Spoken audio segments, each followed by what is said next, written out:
Hey guys, it's Vampire Mike from Sega CD Universe, and I wanted to talk about Dead Kids, aka Strange Behavior, which I think is actually a better title. So, this is an Ozploitation classic, and even though it's Ozploitation, it's not like Mad Max, and it's definitely not like Body Melt.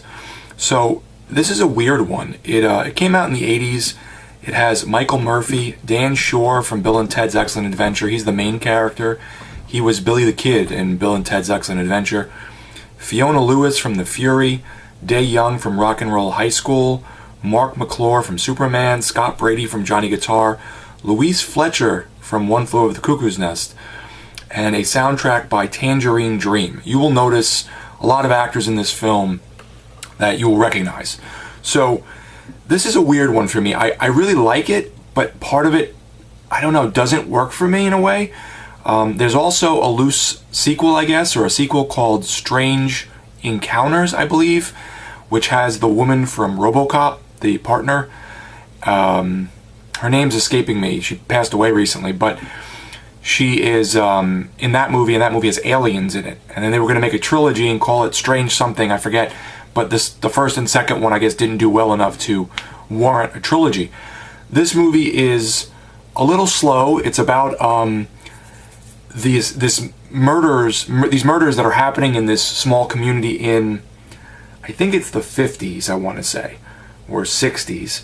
And there's someone going around in a mask attacking people. That's sort of how the movie starts. And then other people start sort of going wacky too. It's a slow build, and there's some weird scenes where, like, the main character, who is the guy, Dan Shore from Bill and Ted's Excellent Adventure, who plays Billy the Kid, he walks into a party, and there's a whole scene of them playing that song Lightning Strikes, or Lightning Striking. You usually hear it at, like, weddings and stuff, and all the kids are dancing around to it. So I don't think it's supposed to take place in the 80s. As I said, I think it is supposed to be like the 50s. It's got this very small town feel. And I don't want to give away too much, but you find out somebody is manipulating the teens, or the high school students or college students, I guess, in the area to commit murders. I don't want to say how many people are being manipulated, or who, or how. And then the movie ends on a little twist with one of the characters, and it was interesting. There is some gore and some violence and people getting killed, and a little bit of grotesque imagery, nothing over the top or crazy, and it sort of has like that weird mystery murder thing going on. Again, a slower film with some build to it. You're trying to figure out what's happening to these teenagers, and what's happening in this small town, and how these people are tying into it. It's interesting. I like it. I really enjoyed it the first time I saw it. Watched it the second time, didn't love it as much, and then sort of fell towards middle of the road the third time. I think this is one that I really need to give another watch. I remember not liking the sequel. Again, I think it's called Strange Encounters. That one just didn't do it for me at all, where this one I thought had a lot of potential and I liked it, but it just, like, I guess I wasn't in the right mood. So I don't know, this one's like touch and go for me. I enjoy parts of it, and some of it I think is a little too slow, but I do like it. So, again, I prefer the original title of Strange Behavior. I think that's more suited, and I think with the sequel being called Strange Encounters, I think it just plays off the name well. This release is by Severin.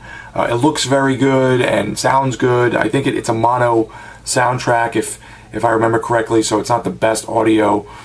An audio commentary with director, co-writer Michael Laughlin, audio commentary with co-writer, associate producer Bill Condon, actors Dan Shore and Day Young, the effects of Strange Behavior, an interview with makeup artist Craig Reardon. If I remember correctly, I think Craig Reardon had done some special effects for this film, which were very cool, and he had worked on a lot of other horror movies and stuff that he did special effects for. And then an isolated music score by Tangerine Dream. It says Near Dark and Legend. I don't know if they did those movies. It says here the commentary was recorded on Skype. It's a 99-minute film that came out in 1981 originally, and this Blu-ray release from Severin came out in 2014. Overall, it's a weird one, and I do like it. Not at the top of my list. I do recommend it. I do think you should give it a watch if you don't mind slower films, interesting story, interesting small town setting. Check out Dead Kids, aka Strange Behavior, and let me know what you think. It's not my favorite, but I do enjoy it. So, thank you guys for watching. It's Vampire Mike from Sega CD Universe. Be good.